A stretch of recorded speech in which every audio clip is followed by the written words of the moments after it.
¿Cómo se enfrenta la gente a las situaciones difíciles? ¿Qué es aquello que nos permite adaptarnos a situaciones traumáticas como la pérdida de un ser querido, un trabajo o incluso cuando nos anuncian que tenemos una enfermedad grave? La respuesta a por qué nos adaptamos se llama resiliencia. Tenerla no es algo extraordinario. Se puede apreciar en gente común que demuestra capacidad de recuperación admirable ante las adversidades de la vida. ¿Te gustaría saber cómo desarrollar tu resiliencia? Sigue aquí en tu programa Diálogos en Confianza. Hola, ¿qué tal? Muy buenos días. Yo soy Marisa Escribano. Muchas gracias por estar con nosotros esta mañana, donde nuestro tema tiene que ver con la resiliencia. Esta palabra que a algunas personas pues ya la vamos entendiendo, otras no tienen idea de lo que significa, pero sí sabemos, por ejemplo, todos y todas, que no nos gusta el dolor, que nos da miedo sufrir y que a veces no sabemos cómo enfrentar estas circunstancias que a todos eventualmente nos van a suceder en la vida. Desde pérdidas cotidianas hasta pérdidas de personas que amamos, desde situaciones, circunstancias que van cambiando en nuestra vida. Todo es un cambio constante y todo esto nos da miedo. A veces no sabemos cómo enfrentarlo. Sin embargo, estoy segura que todos y todas queremos ser felices. Ese sí es algo que nos une a todos, que todos aspiramos a ello y a veces pues no sabemos ni por dónde encontrar esa felicidad. Hoy vamos a estar hablando de eso. ¿Qué pasa cuando, además de las circunstancias de vida que tenemos, tratamos de ser felices? ¿Cómo lograrlo? Así que quédese con nosotros para que estemos hablando de este tema de la resiliencia, que no se lo explico yo ahorita porque para eso están nuestros invitados y de eso vamos a estar hablando el día de hoy. Óscar Virués, muy buenos días. Muy buenos días, mi querida Marisa Escribano. Temazo el día de hoy aquí en Diálogos en Confianza. Yo creo que sumamente importante cómo hemos aprendido a atajar lo que la vida nos va mostrando, lo que nos va poniendo. Algunas personas incluso dicen, pues mira, resignarse simplemente porque lo tengo que vivir, pero bueno, ya profundizaremos mucho a lo largo de este programa y por eso las y los invitamos a que compartan sus experiencias a través de las redes sociales, tanto Twitter como en Facebook. De hecho, para poder seguir el programa en vivo a través de internet, la dirección es www.canal11.mx/diálogos. Pero también tenemos la página de Facebook de Diálogos en Confianza. Allí ustedes podrán encontrar el Facebook Live, este espacio que pueden llevar tanto en su teléfono inteligente como en una tableta, el programa de diálogos a donde tengan que ir para que no pierdan detalle alguno. Y desde luego ahí mismo nos pueden mandar sus comentarios y sus preguntas. La línea telefónica también está abierta. Le mando, por cierto, un saludo a mis compañeras y compañeros ahí en el centro de contacto con la audiencia. Y el número es el 51 66 40 00. Bueno, también saludo con mucho gusto a nuestras compañeras y amigas, a Fabiola Ruiz y a Istiel Caneda. Ellas son las intérpretes en la lengua de señas mexicana. Y desde luego le damos la bienvenida a todas las personas que hoy nos acompañan aquí en el estudio de Diálogos en Confianza y por supuesto a quienes nos pueden seguir a través de la señal internacional de Canal 11. Bueno, y también presentamos a nuestros especialistas. Hoy está con nosotros Patricia Krast. Ella es psicóloga clínica, psicoterapeuta corporal y existencial, y es también existencial y humanista también, ¿verdad? Sí, sí. Es embajadora de resiliencia nombrada por la FES Iztacala y la UNAM y socia fundadora del Instituto Latinoamericano de Estudios en Resiliencia, Educación y Salud. Bienvenida. Gracias. Patricia, muchas gracias. Julio Sánchez es psicoterapeuta gestalt con especialidad también en resiliencia Y bienvenido, muchas gracias, Mauricio. Julio. Y nos acompaña también Mauricio Carvajal Guajardo, él es psicólogo y es logoterapeuta. Bienvenido, Mauricio, Hola, muchas Marisa, gracias. ¿cómo estás? Buenos días. Igualmente. Bueno, pues como les decía, es un tema, la verdad, muy importante porque es un tema al que, digamos, esto de la resiliencia, esto de saber con qué herramientas contamos para poder enfrentar la adversidad en la vida, pues es algo que todos quisiéramos tener. Es algo con lo que se nace, es algo con lo que se desarrolla, es algo que se aprende. Todo eso es lo que vamos a ver con nuestros especialistas. Pero justamente para empezar el programa, les presentamos el siguiente sondeo. Salimos a preguntarle a las personas cómo enfrentan ellas o ellos los momentos difíciles. Veamos qué nos dijeron. Con optimismo, sacar optimismo y tener la autoestima arriba. Pues tratando de pensar que las cosas pasan por algo y que puede haber una mejor solución a lo que viene. Pidiendo apoyo con las personas que saben, por ejemplo, con personas profesionistas en este caso, o a veces con las personas que tienen más experiencia. Las dificultades yo las enfrento, digamos, como un reto, ¿no? O sea, yo lo quiero ver todo como un reto, algo que necesito superar, pero también esa fuerza que yo busco, generalmente yo la busco en Dios, ¿no? Siempre es necesario tener el apoyo de alguien, un amigo, un familiar, alguien de confianza, incluso a veces hasta los hijos, ¿no? Saber que uno no está solo, hay veces que incluso la religión te puede ayudar, cualquiera que ésta sea, ¿no? Bueno, en distintos tiempos los enfrentaba solo, pero ya me di cuenta que es mejor apoyándome en gente que sabe, ¿no? En gente que tiene conocimiento de cómo resolver las crisis. Por ejemplo, cuando falleció un ser muy querido, pues sí me tuve que apoyar en una psicóloga para recuperarme del luto. Bueno, pues justo para empezar, me gustaría un poco como definir qué es esto de la resiliencia. A ver, Pati. Bueno, la resiliencia es la capacidad que tenemos potencialmente todos los seres humanos para afrontar una adversidad y salir, ¿no? Salir de ella y también ser transformados a través de esta adversidad. Pero es un término que no proviene del campo de la psicología ni de las ciencias sociales, sino del campo de la física y de la metalurgia, que es esta capacidad que tienen los cuerpos físicos de resistir una presión. Entonces, no es solo luego el padre de la resiliencia, Boris Cyrulnik, traslada este concepto al campo de las ciencias sociales y al campo del comportamiento y estudia, hay muchos estudios en Europa, en Estados Unidos, que hablan de esta capacidad que tenemos incluso cerebral, que se llama plasticidad cerebral, para poder hacer frente a la adversidad. Que no es solo resistir como un cuerpo físico, que yo lo presiono una botella y resiste, ¿no? A la presión, sino también esta cuestión que habla la logoterapia de, a través de esta adversidad, encontrar un nuevo sentido a la vida. O sea, no es nada más resistir, porque todos resistimos presiones. No es estoicismo. Claro, no es estoicismo, no es tampoco estar años resistiendo, ¿no? Una relación a lo mejor difícil, sino a través de esta adversidad poder hacer cambios, encontrar nuevos significados también a la vida. Okay, eso es lo que para mí también significa la resiliencia, claro, y lo que podemos encontrar en los conceptos que hay. Y me parece muy interesante porque creo que sí hay que dejar muy claro que no es resignación tampoco, ¿no? De bueno, pues así me tocó, pues ya qué hago, ¿no? Eso pues es más dañino, la verdad. No es resignación tampoco, ¿verdad? Tampoco. Pero ¿y tú por qué? O sea, ¿por qué tienen una especialidad en resiliencia o por qué te interesó la resiliencia? Okay. Mira, Marisa, la resiliencia es la capacidad del ser humano, como lo dice Patricia, no solo de resistir, sino a partir de la adversidad de crecer con eso. Entonces, ¿cómo se da el crecimiento a partir de la adversidad? O sea, se puede crecer de diferentes maneras. No es necesaria la adversidad para el crecimiento personal, por supuesto, pero cuando se da la adversidad es aprovecharla como un trampolín de crecimiento. Y esto es lo que estudia la resiliencia.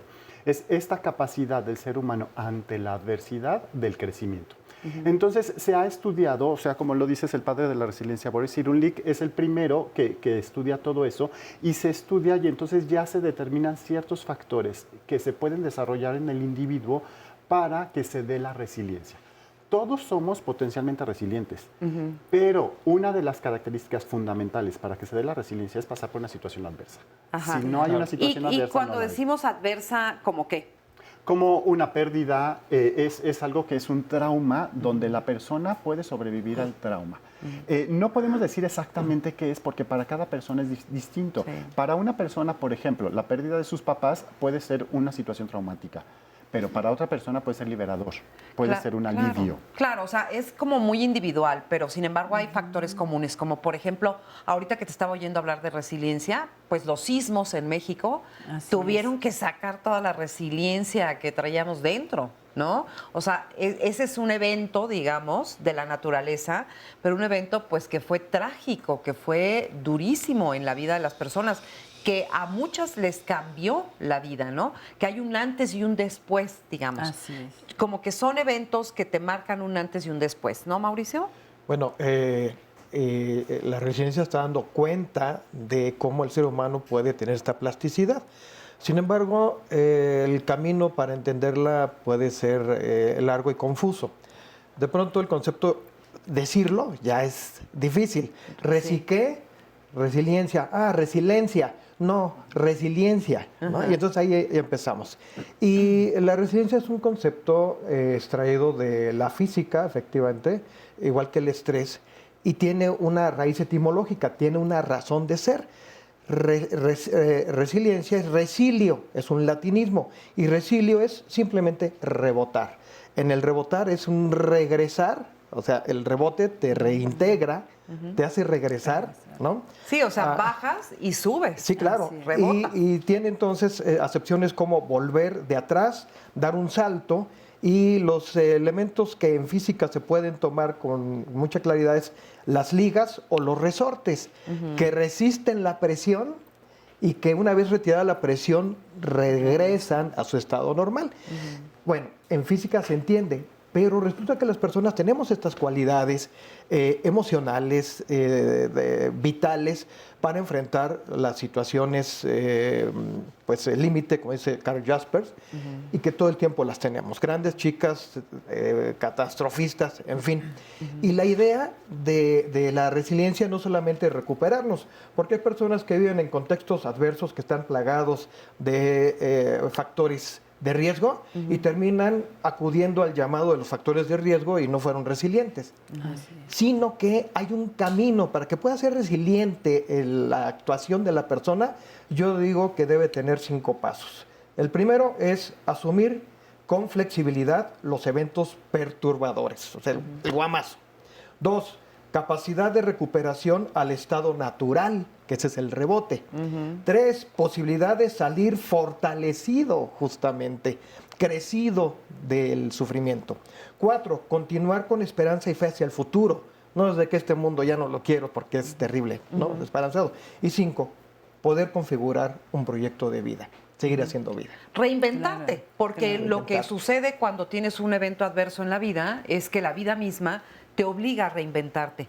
Y quizá pienso yo que muchas de las personas que se quedan estancadas cuando tienen un suceso así de dramático en la vida es que se resisten a reacomodarse en la vida, a reinventarse, a tomarla desde otro lugar.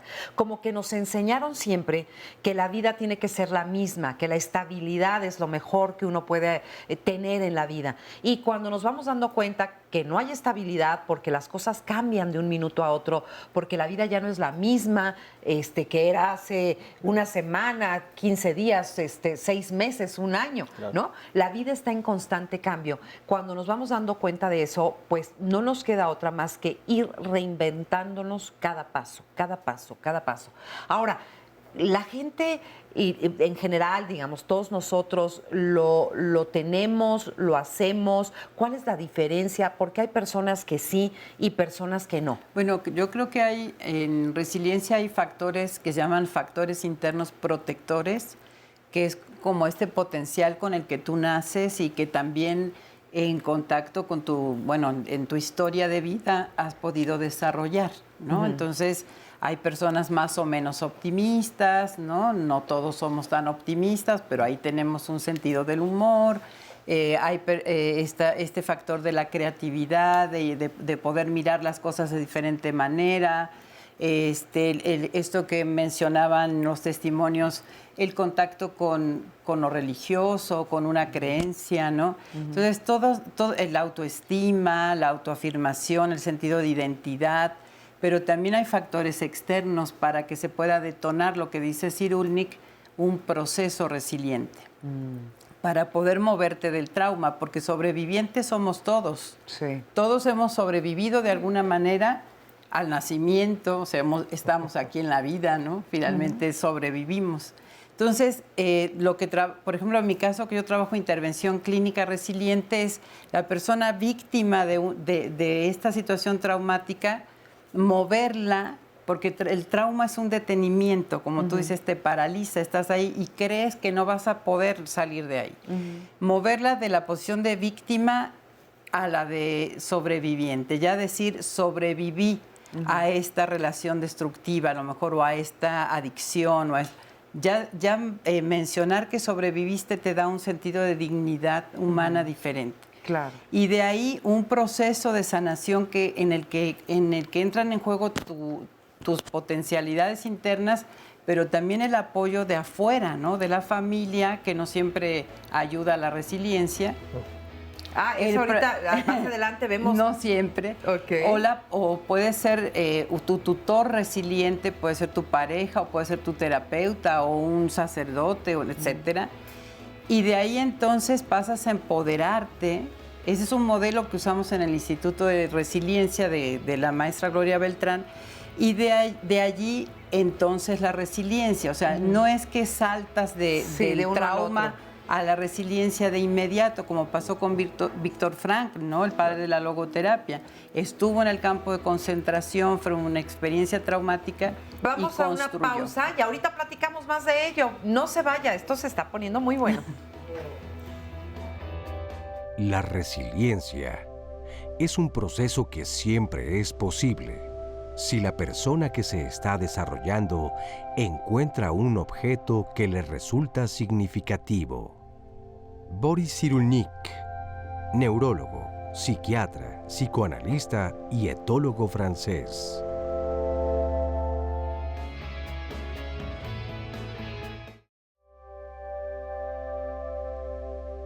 Yo batallé muchísimo para tener a mi hijo y finalmente quedé embarazada.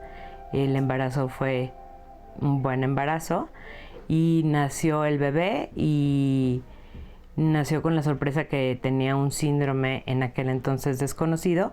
Hoy sabemos que se llama síndrome de Caraí-Fineman-Sitter, que es un síndrome que ataca directamente a los músculos y lo que se llamaría hipotonía. Y en aquel entonces había 36 casos registrados en el mundo. Pues fue un proceso difícil porque también el papá de mi hijo y yo ya estábamos mal antes, entonces pues de todos los problemas, este problemón nos rebasó y nos divorciamos. Mi hijo tenía 10 años de edad y ya llevaba 14 operaciones. Quiero creer que yo tenía esa entereza de decir, pues sí está pasando algo, es mi hijo, lo amo, lo adoro, lo esperé tanto tiempo, luché tanto tiempo para tenerlo, que vamos para adelante y hace lo que tenga que hacer, ¿no? Mis amigos, mi familia, toda una gran red de apoyo que hice, de terapeutas, de médicos, de amigos. El papá seguía involucrado, pero no como a mí me hubiera gustado. Me di cuenta de mi parte incansable de buscar algo más. Y fue tan impresionante que mi hijo hoy por hoy, el que no iba a caminar en un inicio, está empezando a hacer triatlones. Aprendí a que luchando por lo que uno quiere y echándole muchas ganas, porque tampoco puedo decir que fue muy fácil. Fui mucho tiempo a terapia, lloré mucho, me enojé mucho también, Entonces descubrí ese gran poder que yo tenía dentro de mí, que no me había visto. Y bueno, pues es muy lindo, ¿no? Ahora. Y más cuando lo veo arriba de la bicicleta, cuando lo veo corriendo, cuando lo veo nadando. Tenemos muy claro que habrá gente mucho más afortunada en que todo le salga de primera vez perfecto, y habrá otros que no, y que tengamos que subir más escalones, pero finalmente llegas a la meta. Aquí estábamos comentando cuando estábamos viendo este testimonio, muchas gracias nuevamente por ofrecernos además y compartirnos parte de sus historias y de su vida. Estabas diciendo que los dos son resilientes. Sí, son dos testimonios de resiliencia el hijo diferentes. Y la del madre, hijo, que no aparece más que mencionado, y la de la madre, que narra que tuvo que hacer algo con lo que le tocó, que es ser madre de ese chico particular, ¿no? Ajá. ¿Algún comentario, por ejemplo, con respecto a este ejemplo que pusimos? Bueno, que menciona esto de la red de apoyo, ¿no? Que es muy importante. O sea, no solo lo que ella desde sus recursos buscó, sino que también construyó una red de apoyo. Que luego cuando estamos en una situación adversa, lo vivimos solos, ¿no? Que nos aislamos y pensamos que no hay nada allá afuera que nos pueda apoyar. Y no estamos acostumbrados a construir redes de apoyo. Y entonces es importante, digamos. Claro, para el proceso resiliente es importante la red de apoyo. Okay. Las amigas, ¿no? El otro día estaba viendo que hay grandes textos así que te mandan por WhatsApp o por Facebook, cosas así, en donde te dicen del valor, por ejemplo, de la amistad, ¿no? Que tiene que ver con esto de, como dices tú, de red de apoyo, ¿no? Sí. Efectivamente, Marisa, yo rescataría 3 factores. O sea, para la resiliencia, lo primero es sobrevivir. O sea, hay gente que se queda y que no sobrevive el trauma. Entonces, sobrevivir. La segunda etapa es resistir. Porque de repente ahí en el resistir sentimos que se nos va la vida. O sea, ahí es donde siento que puedo regresar y que puedo morir. Y la tercera etapa ya es el rehacerme. Es donde ya voy a hacer uso de esas redes de apoyo, de esas alternativas. Pero necesito haber dado esos pasos previos. Claro. Yo creo que aquí el testimonio de esta chica, hay algo que me llama muchísimo la atención. Y es el amor que habla hacia su hijo. Que el amor con el que lo deseaba, que lo esperaba, y sin lugar a dudas, un vínculo afectivo significativo es parte fundamental que destapa la resiliencia. Entonces, aquí me gusta muchísimo este testimonio porque es un ejemplo claro de cómo esta chica se vincula afectivamente con su hijo, inclusive desde antes de nacer. Lo está buscando, y en el momento en que nace dice, es todo lo que buscaba, es todo lo que tenía, y entonces de ahí resignifica su vida. Claro. Claro, que como decíamos hace un ratito, hay que estarla resignificando a cada rato, ¿no? No es como que ya me la organicé y ya así voy a vivir siempre. No, es todo el tiempo. No, y es además, todo el tiempo. El sufrimiento puede ser personal o impersonal. ¿Qué es eso? Normalmente asociamos la resiliencia con el sufrimiento directo. Sí. Dolores, padecimientos, en fin, yo soy la víctima central del acto. Pero vemos que en este caso ella tuvo la opción, como el marido, del cual se divorció, tuvo la opción de quitarse, ¿no? Porque ella está bien. De quien hablamos es de la condición específica del chico. Y ella decide, ¿no? Y entonces el sufrimiento tiene 3 vertientes para poder ser resiliente y saber si vamos a sobrevivirlo. El sufrimiento que nos viene sin pedirlo. El sufrimiento que metemos la mano para provocarlo, malos hábitos, adicciones, en fin, situaciones de riesgo. Y el sufrimiento que elegimos tener. Fíjate, este es uno de esos 3. Este es ¿no? uno. El no elegido, digamos. ¿no? O sea, tú no eliges que le pase algo a tu hijo. Entonces pasa a la segunda etapa de lo que dices, que es así, ¿no? Sobrevive, sino de tener una significación alta de por qué padecerlo. Ahora, en momentos así, la verdad es que cuando te sucede alguna tragedia, alguna gran tragedia, uno se pregunta ¿por qué? ¿Por qué a mí? ¿Por qué esto? ¿Y por qué Dios, la vida, me castiga? ¿No? Es como una especie como de injusticia, se vive como una injusticia. Y también he escuchado gente que dice, ¿por qué a mí y por qué no? ¿No? O sea, ¿y por qué no? Todos estamos expuestos en la vida es así, o a ver, explíqueme un poquito. ¿Cómo sería esto? Bueno, la vida tiene accidentes, ¿no? O sea, realmente la situación traumática es un antes y un después, como dices tú. O sea, la vida no es el club de los optimistas, tampoco el club de los pesimistas. O sea, la vida tiene de todo, afortunadamente, ¿no? Tiene todas estas oportunidades de crecimiento a través del placer, a través de situaciones agradables, pero también oportunidades de crecimiento a través de situaciones adversas. Y así es.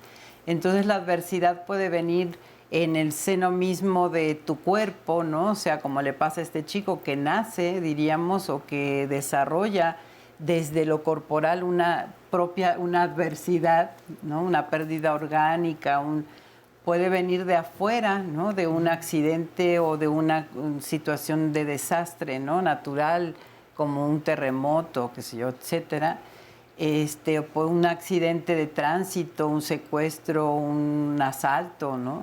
Nacer en condiciones adversas, como los estudios que hay en Europa de los niños sobrevivientes de los campos de concentración, que de ahí Boris Cyrulnik dice, la infancia no es destino, que eso lo decía Freud, ¿no? O sea, porque él mismo fue un sobreviviente que a los 6 años se escapa del campo de concentración. Sí. Y entonces, siendo un huérfano, pues fue el creador de la etología, fue psiquiatra, bueno, es porque no ha fallecido afortunadamente.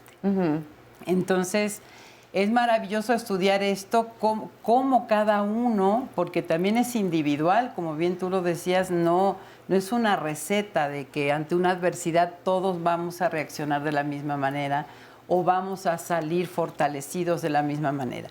O cómo esa adversidad nos ha transformado, ¿no? Porque también hay personas que de la adversidad construyen un modelo de atención terapéutica como Víctor Frank, de la adversidad lo transforman en arte, ¿no? O sea, en una obra de arte, etcétera. Y las grandes fundaciones, por ejemplo, nacen de personas que tienen o que viven en carne propia algún tipo de problema, de discapacidad, de deficiencia, digamos, y entonces de ahí surgen todos estos grupos y asociaciones en pro de ayuda de tal, ¿no?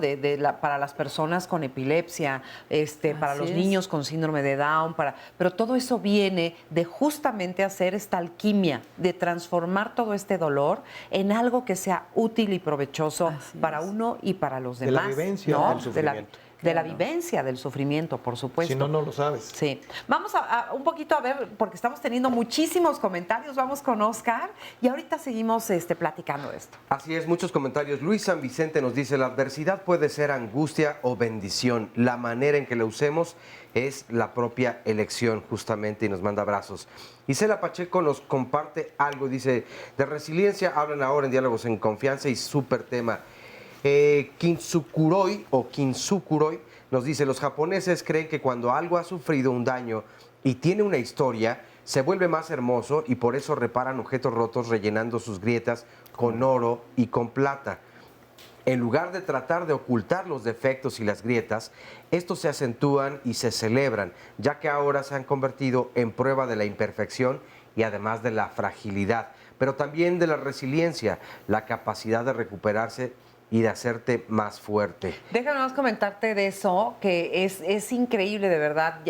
No me acuerdo de la palabra, pero sí es una cosa preciosa, porque en una sociedad en donde estamos viviendo de úsese y tírese, donde todo es desechable, donde si no es esta, será la otra, si no podemos hacer esto, nos da igual, compramos otro, ¿no? En donde vivimos así, que se atesore lo antiguo, lo que se rompe incluso, que se repare y entonces aquello adquiere mayor valor porque pues tiene sus propias imperfecciones, es maravilloso, es toda una filosofía, incluso hasta de la propia vida, ¿no? ¿Por qué no aceptarnos nosotros con nuestras propias imperfecciones, nuestras propias grietas y heridas en la vida, ¿no? Parte mucho de la aceptación. Pero perdón, ya te interrumpí. Es que no, por supuesto, tienes toda la razón. De hecho, hay una palabra que a mí me gusta mucho y que poco a poco ha ido desapareciendo del lenguaje y es el remiendo, ¿no? Ajá. Antes las cosas se remendaban constantemente y me refiero no solamente a los calcetines, ¿no? Los chones. Los chones también. Oye, yo llevaba las medias de mi mamá a la vuelta de la casa con una señora que tenía una cajita de madera y que estaba sentadita, le ponía un huevo, bueno, de maderita, pero era un huevo el que le ponía a la media y la surcían y la reparaban. Uno llevaba a reparar las medias. Ahora pensar en eso es como, bueno, ¿qué te pasa? Oye, qué coda. Oye, ¿no? y además se heredaban durante 3 generaciones. Sí, casi, todas remendaditas. Oye, nos dice Jania Elena, no sé, yo me hago la misma pregunta de cómo lograr justamente esta capacidad de resiliencia. ¿Cómo lo pasé y logré sobrevivir medianamente cuerda? Solo sé que cuando pasan las cosas no soy la misma. Soy más fuerte, más humana, más complaciente conmigo y muy orgullosa al mismo tiempo. Lockfield nos dice, primero sabiendo que solo son tiempos difíciles y después sabiendo que pase lo que pase, se va a salir adelante y tener fe en ello. Nos dice también Patricio Villarreal, muy buen tema. Hace tiempo que aprendí a no pensar y a no sentir, solo hago que la vida siga, aprender que todo contiene un fluir y no interrumpirlo. Nos dice también Alberto Flores Romer, las dificultades están hechas para estimular y no para quitar el ánimo. Por otro lado, nos dice este anónimo, yo soy resiliente. Después del fallecimiento de mi hijo aprendí que mi ex marido no tuvo la capacidad de poder ayudarme en ese momento. Durante 9 años fue hasta hoy la única vez que sentí flaqueza y él prefirió estar consolando a su madre. Me di cuenta que puedo ser feliz porque tengo lo mejor. Mis hijos de 6 y 8 años son los que me abrazan y me dan ánimo. Por otro lado nos dice Raúl Larraguibel, yo tuve un derrame cerebral que me dejó con una hemiplegia y sentado en una silla de ruedas. Me levanté de ella y lucho día a día para estar de buen ánimo. Incluso me atreví a dar unas pláticas de capacitación o adaptación al cambio. Es fácil decir echarle ganas. Pienso que las ganas se echan desde que se decide uno a levantarse de la cama. Es mejor echarle ánimo. Nos dice también Alex Kiab, qué padre, me he transformado de la desgracia de pararme temprano para ser feliz ahora viendo el programa. Esa es una buena capacidad de resiliencia. Me considero que mi familia y yo somos resilientes, ya que hemos enfrentado la pérdida de mi papá hace 6 años y hemos enfrentado también mucha adversidad. Hace una semana sufrimos un accidente y solo fueron pérdidas materiales, pero el vehículo era nuestra fuente de trabajo y en estos momentos tratamos de seguir adelante y superar este hecho difícil. Saludos desde Durango, nos dice Laura González.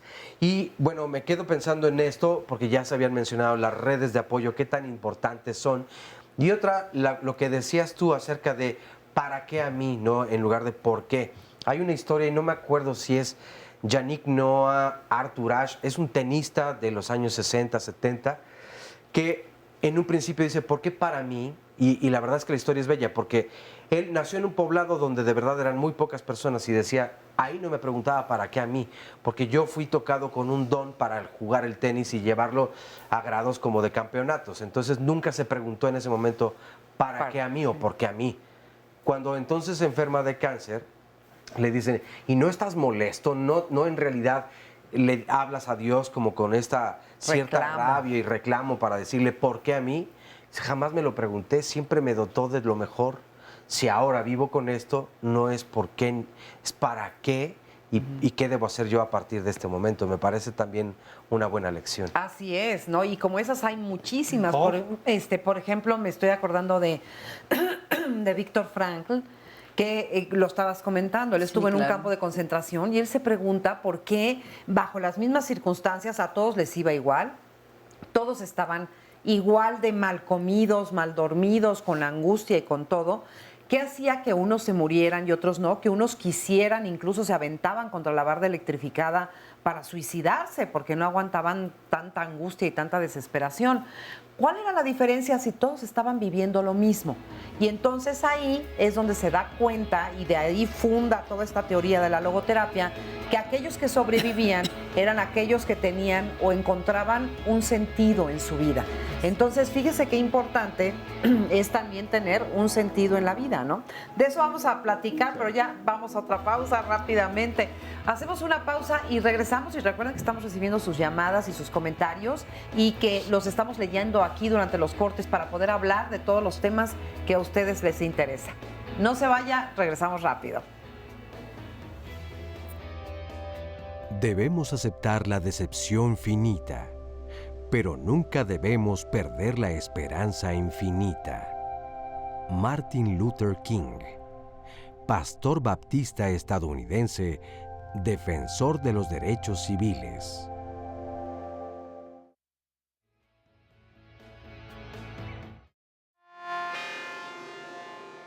Cuando yo tenía 5 años, tuve un accidente, me caí en una tina con agua caliente y me quemé el 70% del cuerpo con quemaduras de 3er grado. Estuve muchos meses en tratamiento, de tal manera que incluso tuve que volver a aprender a caminar después de 4 meses de estar en cama. Fue una experiencia realmente muy traumática, porque para una niña de esa edad es difícil entender lo que le está pasando y no hay una experiencia incluso de dolor, pero sí de mucho aislamiento y de mucha soledad. Cuando estaba yo embarazada de mi primer hijo, tenía 30 años y empiezo a convulsionar, me detectan un cisticerco calcificado y una epilepsia secundaria. En un primer momento estaba muy deprimida porque estaba durante el embarazo, nació mi bebé, vi que mi niño estaba bien y yo me empecé a recuperar. Tuve un segundo hijo, después volví a tener otro hijo, seguí con mi vida personal, profesional. Cuando tuve que decidir una carrera, pensé que psicología era lo adecuado para mí. Desde entonces siempre he trabajado con niños, que ha sido un tema que me liga a mí desde las dificultades que yo tuve de niña, infantiles, hasta el momento en que a estos chicos que yo veo que tienen problemas, me lleva a tratar de ayudarlos a salir adelante. ¿De dónde salen fuerzas? De una confianza básica que se logra en los primeros años de vida, de un vínculo importante con la familia, básicamente con la madre. El aprendizaje ha sido que uno tiene que trabajar para salir adelante, que no te puedes quedar en sentirte menos, en tener la sensación de ser una víctima, sino que el camino sigue y uno tiene que estar ahí puesto. Pues muchísimas gracias por este testimonio también, muy interesante. Y fíjense que hoy este tema de la resiliencia es otro de los muchos temas, si no es que todos, la verdad, que tienen que ver con una palabra que es básica e importante en la vida para poder salir adelante, que es el amor. El amor a uno mismo, el amor a los otros, el amor a la vida, el amor a saber que estamos aquí de paso y que tenemos que sacar el máximo de este tiempo que tenemos de vida, ¿no? Pero bueno, Bárbara, ¿cómo estás? Bien. Qué bueno, qué gusto que estés aquí. Gracias. ¿Cuál es tu experiencia con esto de la resiliencia? Comentaba hace un momento que he tenido como 80 tipos distintos de eventos difíciles en mi vida. Quizá el primero y el más importante es el que matizó todo y fue abandono parental y por lo tanto la pérdida de mí misma. ¿Ok? ¿Cómo pude salir adelante? He estado pensándolo a lo largo de los últimos meses y creo que hubo varias cosas que me permitieron resistir y continuar viviendo hasta resolver los problemas. Recuerdo vagamente ser muy, muy niña y tener el cuidado y el amor de mi padre. No lo tuve durante mucho tiempo, pero estaba ahí presente y yo lo tenía muy dentro. Después la presencia de mi abuela. No era muy asidua, pero yo sabía que ella estaba ahí. Okay. Y también como parte de las experiencias de vida que me dio mi padre, fueron el exponerme a situaciones y a ambientes distintos a los que yo vivía. Entonces, ver, o sea, tener la certeza del amor de mi padre, la presencia de mi abuela y el conocimiento de otros ambientes me permitió decir, esto que tengo y esto que vivo no es lo que quiero. Y buscar. Y buscar hasta encontrar. ¿Y encontraste? Sí. ¿Y lo creaste tú? O sea, tu propia familia, tu propio entorno. Sí. O sea, decidí qué tipo de vida quería tener, dónde quería vivir, qué clase de persona quería ser. Y luché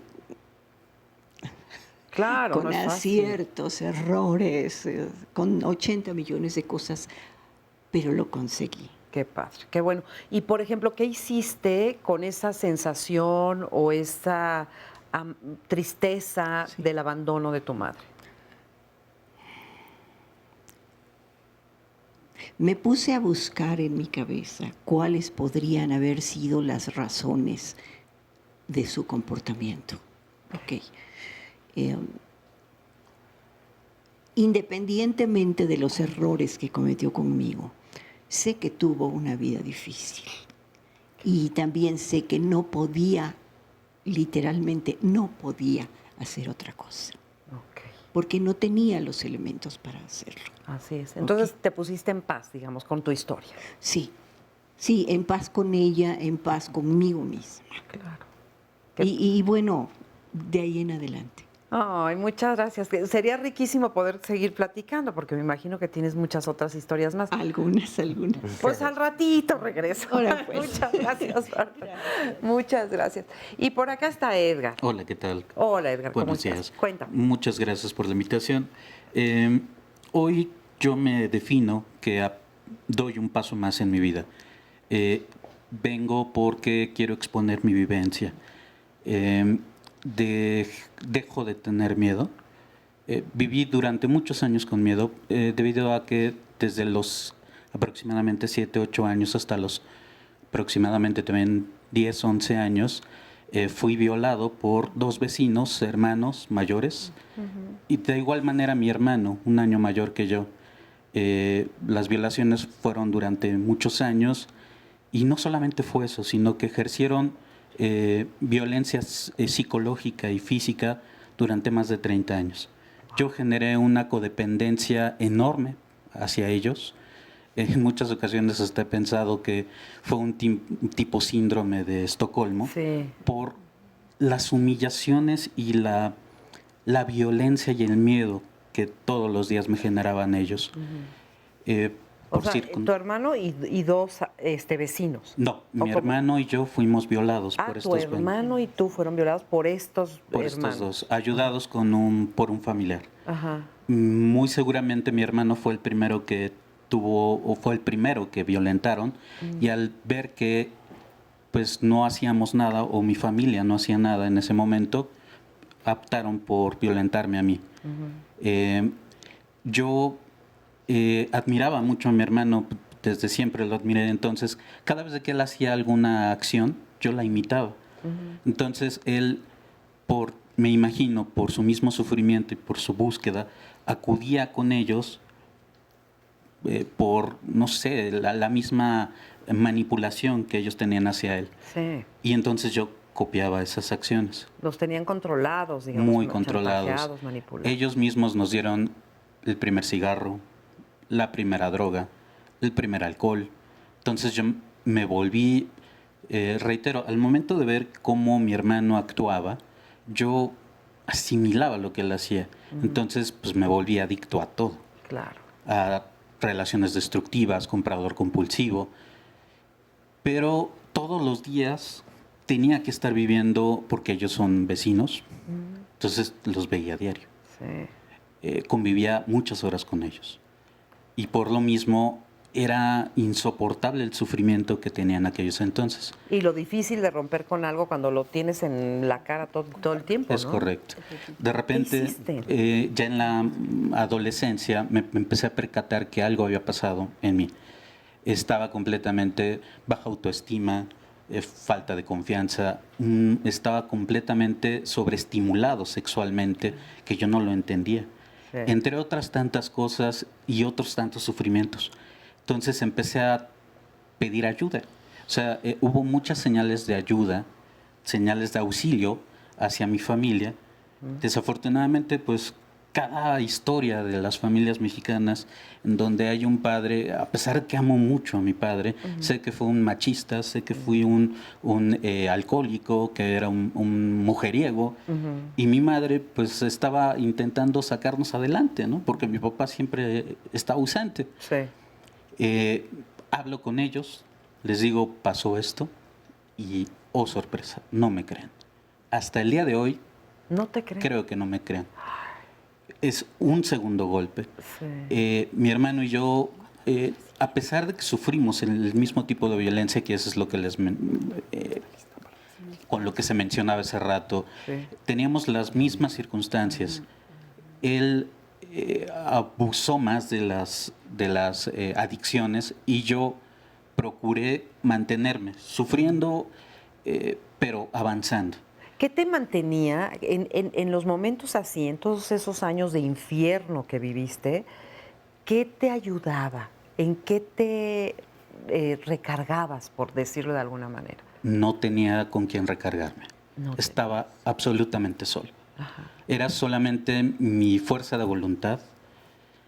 Los violadores realmente tatuaron sus nombres en mi cuerpo, en mis huesos, porque era mucho el sufrimiento que todos los días padecía con ellos, porque constantemente me lo recordaban.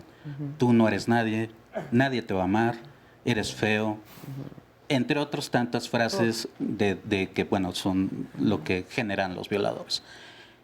Pero no pudieron contigo, fíjate. Sí, en ese tiempo sí, pero ¿qué hiciste? ¿Cómo fue que te recuperaste? Por lo mismo sé que soy un sobreviviente, porque no me dejaba. O sea, era muy inquieto, sigo siendo muy inquieto. Entonces yo decía, necesito buscar ayuda.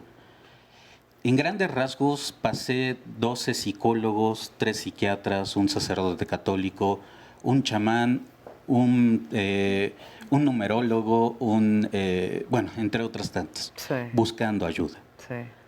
Fue hasta que encontré mucha ayuda en Adivac. Lo que me percaté es que a pesar de que hay muchos psicólogos y muchas asociaciones, pocas están especializadas en el caso de violencia sexual.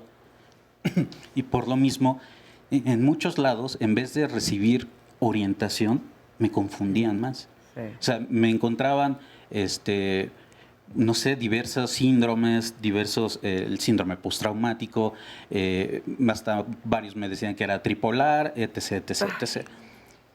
Pero muchos otros decían, es que eres homosexual por mis características y todo eso.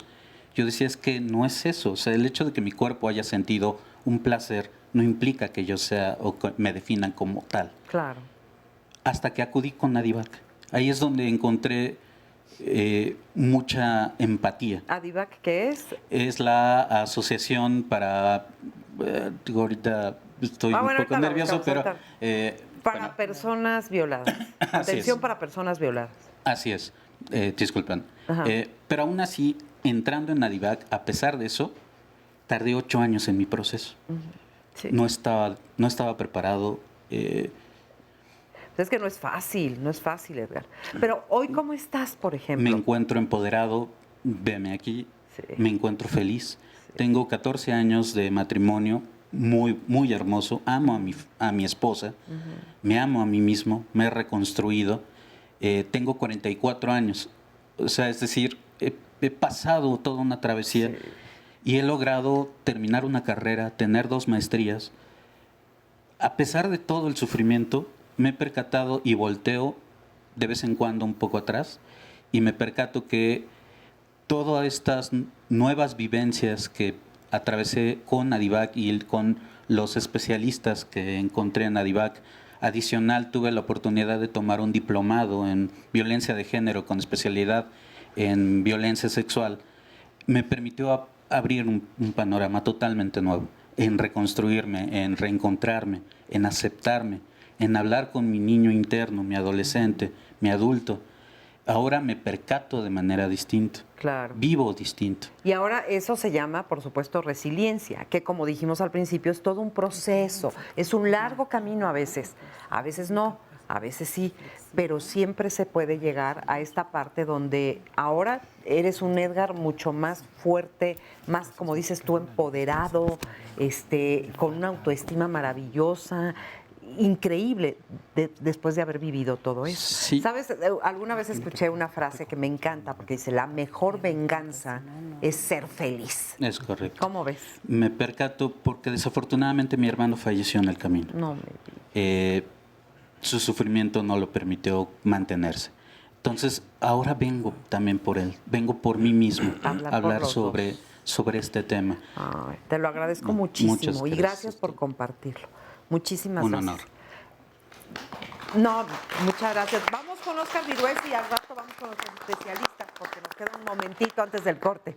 Oye, pues invaluable me parece, desde luego, el testimonio de Edgar. Muchísimas gracias por compartirlo. Gracias. Pero me deja pensando un poco si puede existir dentro de la resiliencia una visión de género, porque esto es una situación, y justo este viernes que pasó tocábamos el tema de sobrevivientes, y decía bien Paco Delfín, supervivientes de la violencia sexual, pero en los hombres, que haremos próximamente uno de mujeres especialmente. Entonces me pone a pensar si hay un asunto de género aquí, y sobre todo compartiendo lo que dice Paloma Valerio. A todos nos toca algo feo en este paso por la vida, pero solo de nosotros depende hacer más grande la tragedia o sacar fuerza de la nada y superarlo. Agrega, ¿por qué pasa que, por ejemplo, la mayoría de los hombres, cuando tienen un hijo que vive con alguna discapacidad, terminan huyendo? Y las mujeres somos las que entonces hacemos frente a este tipo de situaciones. ¿Habrá entonces, y esto de la mano con el testimonio de Edgar, una visión de género en la resiliencia? Es decir, ¿hay un rol que ya tenemos socialmente establecido o preestablecido en nuestra educación y ahí creemos que es entonces nuestro sentido de vida, o podemos justamente hacer un cambio total de todo esto? Pero bueno, es una duda que tengo, nada más que ya es momento de hacer una breve pausa aquí en Diálogos en Confianza, así que no se vayan, continuamos con este interesante tema y regresamos en un minuto. Cada adversidad, cada fracaso, cada angustia lleva consigo la semilla de un beneficio igual o mayor. Napoleón Hill, escritor estadounidense.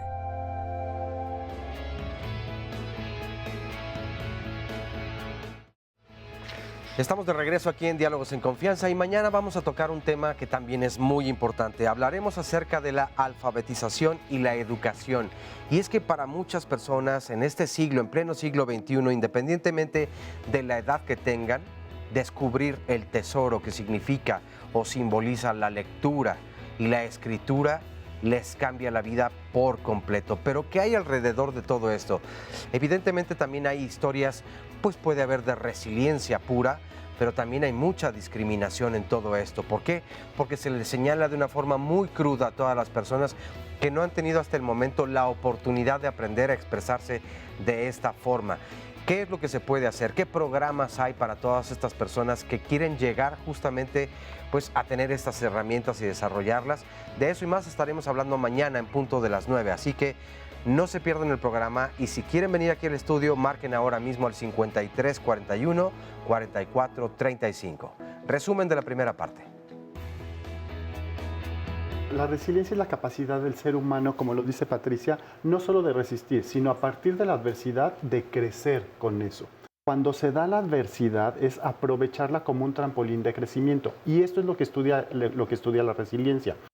Todos somos potencialmente resilientes, pero una de las características fundamentales para que se dé la resiliencia es pasar por una situación adversa. Resiliencia es resilio, es un latinismo, y resilio es simplemente rebotar. En el rebotar es un regresar las ligas o los resortes que resisten la presión y que una vez retirada la presión regresan a su estado normal. Para que pueda ser resiliente la actuación de la persona, yo digo que debe tener 5 pasos. El primero es asumir con flexibilidad los eventos perturbadores. 2, capacidad de recuperación al estado natural, que ese es el rebote. 3, posibilidad de salir fortalecido justamente.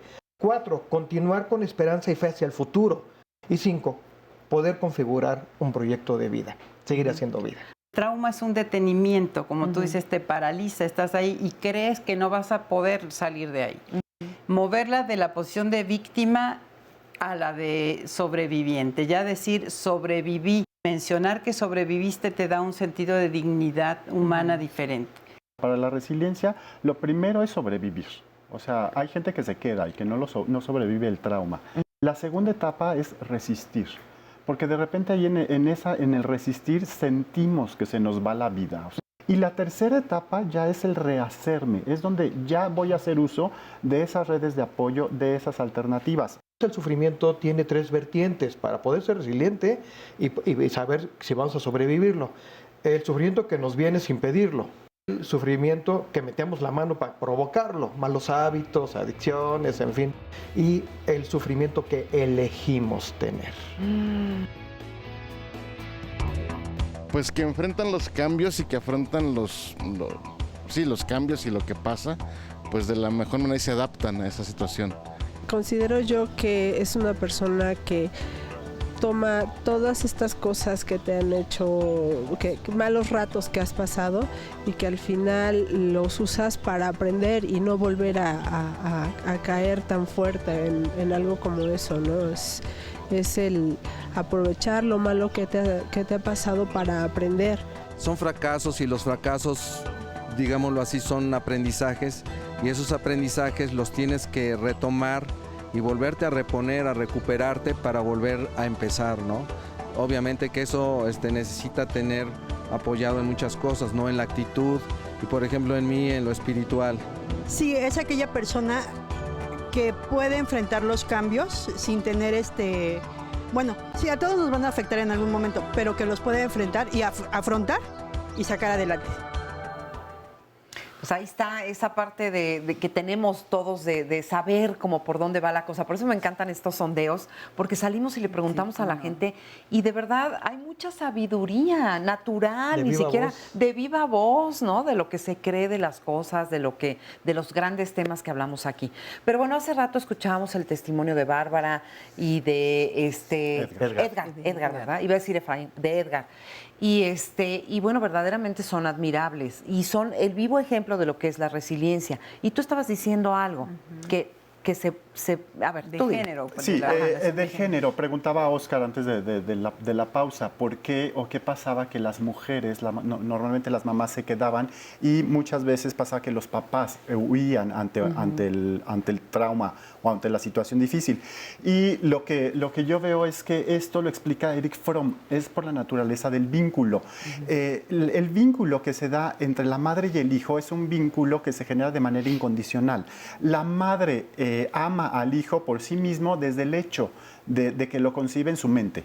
Eso se da o no se da. Y si se da ese vínculo, si se da ese amor de manera incondicional, ya lo tienen de por vida. O sea, ambos ganaron, tanto el hijo como la madre, de por vida y de manera incondicional. A mí me conmueve muchísimo, por ejemplo, ver las madres que van a ver a sus hijos en prisiones, ¿no?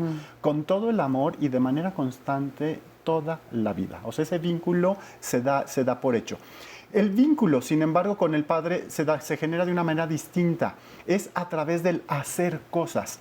Cuando el padre se encuentra ante una situación con un hijo donde ese vínculo no se desarrolla porque con el hijo no puede ir haciendo cosas o el hijo no va haciendo cosas con el padre por un problema, por una enfermedad, por ciertas situaciones, entonces el padre muchas veces, no digo que siempre pase, pero muchas veces abandona y huye ante esa situación.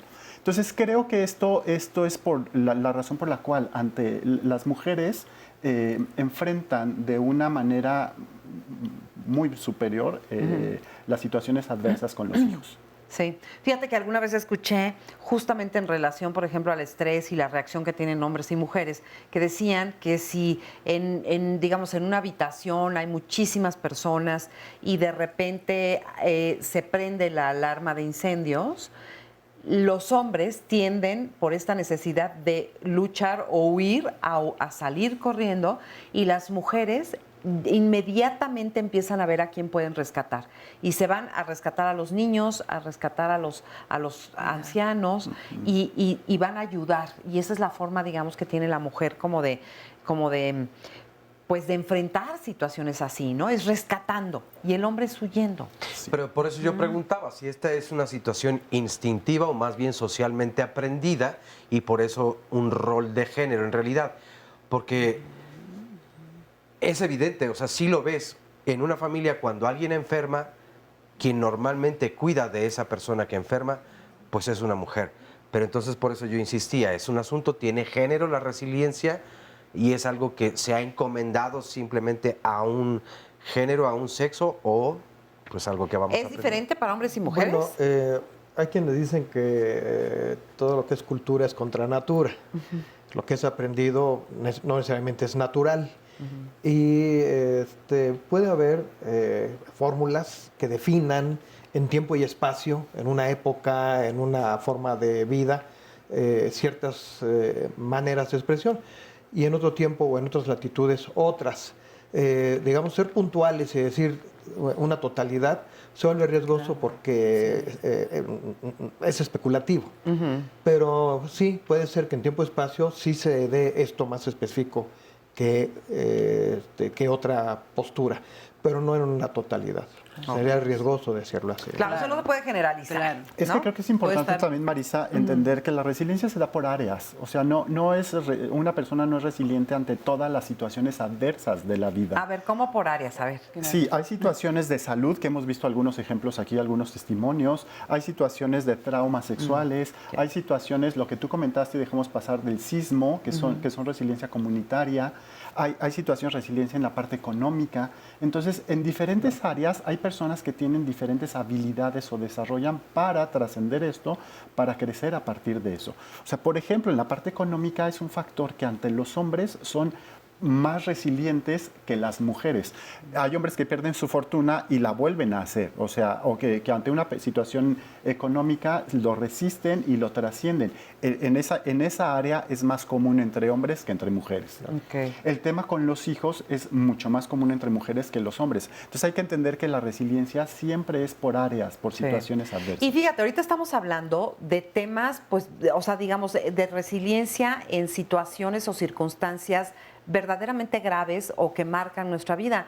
Pero se es resiliente, creo yo, en la vida cotidiana, en las pequeñas cosas también, como por ejemplo, vas a agarrar un vuelo y te lo retrasan 8 horas, y bueno, ahí también se es resiliente o no se es resiliente, ¿no?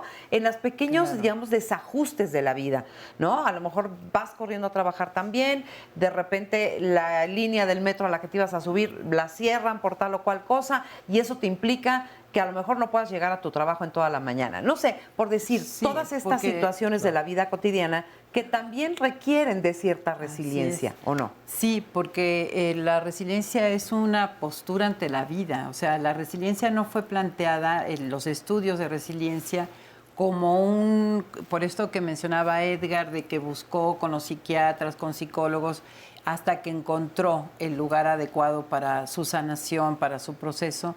No es una escuela de psicología como la Gestalt o el psicoanálisis, ¿no? No, es un modelo filosófico que se puede aplicar al campo personal, al educativo, buscando lo que es la buena convivencia escolar, los buenos tratos, la reconstrucción de un tejido social, de eso que se llama la civilización empática, o sea, construir una sociedad más empática. Que aquí ahorita está nula, claro, nula, es lo que se llama la resiliencia comunitaria, o sea, que se puede aplicar a muchos campos, pero como tú dices, y se puede ver en los testimonios, las personas naturalmente, ¿no? Resuelven. Y, o sea, es cómo estás afrontando esto que en lo cotidiano te está pasando? Porque además... ¿De qué manera, no? Hay miles de cosas que no pasan como las deseamos. Es decir, los seres humanos estamos llenos de expectativas. La mayoría, de hecho. Y la mayoría de las cosas no pasan, ¿no? Tú te imaginas la historia, piensas que esto va a salir así y me va a salir padrísimo y voy a llegar y voy a hacer y va a pasar esto. Y generalmente... no sucede así, algo sucede diferente, no llega la persona que esperabas, no se hace el trato que querías, no sé, tantas cosas que suceden. Y no sobrevives como se supondría. Y aquí hay, y en los testimonios, hay un factor que se ve, que si es resiliente la actitud, si está uno abocado a ser resiliente, se nota. Y yo lo llamo el fenómeno de lo local global. Lo local sería esta situación que me está pasando ahora en este tiempo de vida. Mi infancia es terrible, pero mi infancia no es toda la vida. Tengo un resto de la vida si sobrevivo vitalmente, si estoy vivo. Quien se queda en lo local, lo que puede suceder es que maldiga el resto del contexto y el resto de la vida. Y así es la vida y así es la gente y naces inocente que crees que va a ser muy bueno. Y alguien que sobrevive en lo local se hace global y dice, sí tengo un futuro allá, sí quiero hacer cosas allá, sí me espera algo allá. No quedarte estancado en el pasado, Claro. no quedarte estancado en aquella situación que te marcó, que sí te marcó tu vida, pero que no es toda tu vida, ¿no? Sí, ¿Por qué arrastrar eso al resto de tu vida si puedes ser todavía feliz y decidir lo que quieres hacer con ella? Tenemos una pregunta. Sí, bueno, algunas llamadas. Señora Quintos nos dice, mi mamá, todas las cosas negativas las convertía en positivas. Eso me enseñó mi madre y ahora yo lo aplico en mi vida.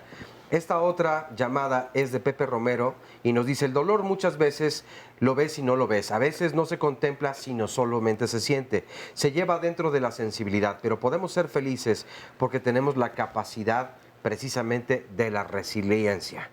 Esta llamada es de Eli. Perdí a mi hermana por causa o a causa del cáncer. Ella vivió 13 años con esa enfermedad y si bien fue doloroso, tuve que salir adelante por mi sobrina, por mi hija y por mí misma. Sin embargo, cierta decepción por parte mía o de mi familia, pues ellos me dicen que no tienen el tiempo, la paciencia o me cuestionan el dolor que todavía siento. Y esto creo que pasa en varios casos. Florentina Fragoso, tengo amputadas las piernas y necesito ayuda. Quiero ser feliz y me encuentro desesperada. ¿Qué es lo que puedo hacer? Esta otra llamada de Apolo Martínez Corral y nos dice, yo he tenido varias experiencias traumáticas.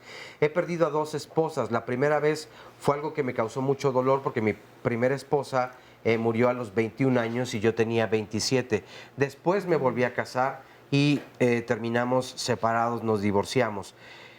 Finalmente, años más tarde, entonces encuentro a otra nueva pareja y también fallece desafortunadamente. Entonces son 3 parejas a las que viví, 2 perdí, 2 murieron, una por separación. Y la verdad es que gracias a mis amigos, a mi familia, a mis nietos, y además dice, soy violinista y soy de los fundadores de la Orquesta Filarmónica del Instituto Politécnico Nacional.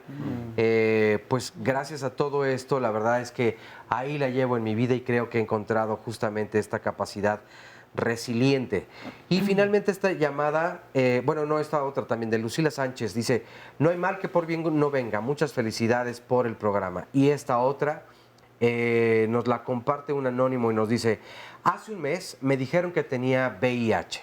Mi familia lo sabe, pero nadie dice nada. Estamos como paralizados todos. Dejé de comer, he bajado de peso y no por la enfermedad. Tomo pastillas para conciliar el sueño, pero hay días que no sé ni qué hora es. Actualmente tengo incapacidad y no sé para dónde caminar. ¿Qué consejo me pueden dar, por favor, las y los especialistas? Pues yo pienso que lo primero es buscar ayuda, ¿no? O sea, hablar de lo que me está pasando, ya ponerlo en una red social y manifestarlo te mueve del trauma. O sea, el trauma, acuérdense que nos estanca, nos paraliza. Entonces ya hablarlo es un movimiento. Es un primer hacer paso. algo con el cuerpo, hacer algo con el arte, ¿no? O sea, el arte también es uno de los factores, no el arte, sino nuestra capacidad creativa que expresamos a través de una actividad artística también nos mueve. Y bueno, en estos casos que están mencionando en el programa, buscar la ayuda terapéutica, ¿no? Básicamente. Pues buscar ayuda terapéutica y clínica, porque además claro. El VIH hoy en día ya no es sinónimo de muerte. Entonces hay mucho que se puede hacer, entonces hay que tener justamente la fuerza, la energía para salir a buscar aquellos tratamientos y aquellas cosas que nos van a hacer sentir mejor. Que están al alcance. Y que están al alcance no ahora son caros ya. Sí, así es. Vamos a ir a una pequeña pausa, pero regresamos, así que no se vaya. La permanencia, perseverancia y persistencia, a pesar de todos los obstáculos, desalientos e imposibilidades, es eso lo que distingue las almas fuertes de las débiles. Thomas Carlyle, historiador, crítico social y ensayista escocés. Pues yo creo que las dos cosas tienen que ver. La fuerza de voluntad invariablemente tiene que ver, claro que sí, pero la actitud con la que tomes las cosas te va a ayudar a salir más rápido o mejor librado de esa mala racha, ¿no? De ese mal rato que tienes. La actitud es fundamental para revertir lo que pudiera ser más dañino para uno mismo, y a veces esa falta de voluntad es la que nos impide salir adelante. La actitud tiene mucho que ver, ¿no? O sea, el enfoque que tú le des es como lo vas a ver, ¿no? O sea, puedes estarte quejando, lamentándote. En cambio, si tú dices, bueno, ok, vamos a ver qué opciones tenemos para lograr algo mejor, pues es una actitud diferente. Pues tiene de los dos, o sea, sí tiene que haber una actitud, un temperamento, pero tiene que influir también mucho el medio ambiente, el que te apoyes en otras personas. Solo es difícil, ¿eh? Solo es muy difícil. Más que nada la actitud. Sí cuenta la fuerza de voluntad, pero sobre todo si estamos hablando de una pérdida, la fuerza de voluntad a veces se cae, pero sobre todo la actitud sí hay que mantenerla. Ahorita me acordé también de una frase del filósofo Nietzsche que decía: quien tiene un porqué puede soportar casi cualquier cómo, ¿no? Ahí se los dejo para que lo piensen. ¿Cómo estás, Juan Manuel? Muy bien. Qué bueno que estás aquí. Gracias. ¿Cuál fue tu historia? Bueno, mi historia, pues fui víctima de maltrato infantil, por parte de la pareja de mi mamá. A partir de los 3 a los 6 años, el señor, pues, me pegaba porque mi mamá, trabajaba en las noches. Entonces él se quedaba en la casa y, pues, pues abusaba de, pues, pegándome, ¿no? Ya cuando llegaba mi mamá, pues, mi mamá, pues, no hacía nada. Y hasta la fecha, pues, sigue con él. Bueno, a partir de ahí, como vivíamos en una vecindad, los vecinos hacen una demanda al DIF de Tlalnepantla. Los vecinos se daban cuenta del maltrato. Pues todo, los gritos, o sea, pues era diario prácticamente, y por cualquier cosa. Ajá. Entonces, pues un día llegan, sale la demanda y me canalizan a una casa hogar, pues como un cunero más o menos, estaba chiquito. 6 años, dices, más o menos. Más o menos como los 4 ahí, es que caí 2 veces.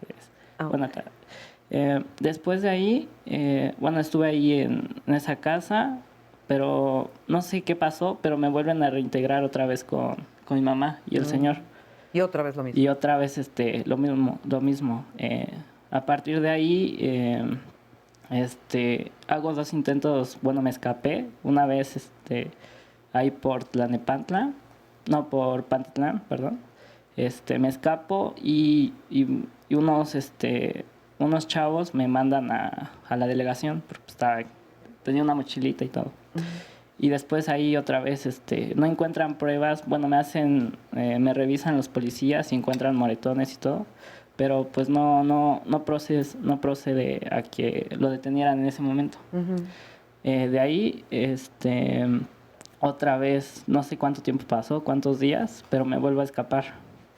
Y ya de ahí, pues... O sea, volviste a tu casa otra vez. Y cada vez te iba peor, me Y cada imagino. vez, pues sí, el señor pues no le gusta que lo detengan y menos así.